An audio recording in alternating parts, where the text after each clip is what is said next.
सगळी फॅमिली बसली होती पूजेला.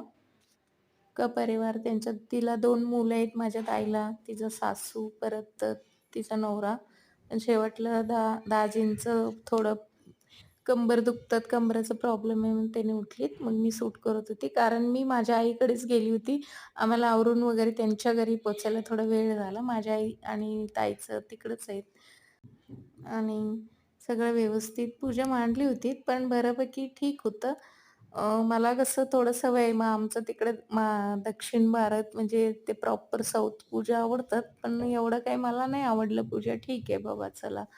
ओके, ओकेच होतं. एवढं अगदी अट्रॅक्ट नाही वाटलं मला पूजा वगैरे नवग्रहाचं एवढं काय. तर त्यानंतर त्याने आणली त्यांच्या देवी, कुलदेवीला मस्त असं आगमन घेतलीत. सगळ्यात पहिलं कुलदेवीलाच सगळं मानपान केलीत त्यांनी. बाकी मग नंतर काय सगळं जे बी गोष्टी असेल ते सगळं नंतर केलीत.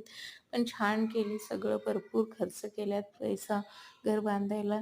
आणि शिवाय सगळ्यात महत्त्वाचं मेन म्हणजे त्यांचं सगळ्यात भारी एक आवडलं, त्यांनी काही खर्च नाही काढलं, लोन नाही काढलं, काही नाही. सगळं कॅशमध्ये छान आहे. जितकं म्हणजे हैसियत आहे तेवढं घर बांधल्यात. फक्त त्यांचं बाहेरचं कलरचं काम राहिले आणि फर्निचरचं राहिले. त्यांनी म्हणतात खर्च-बिर्ज काढून बांधण्यापेक्षा ठीक आहे म्हटले. ₹1 त्यांनी कुणाकडनं खर्च नाही घेतलं, नाही लोन केलं.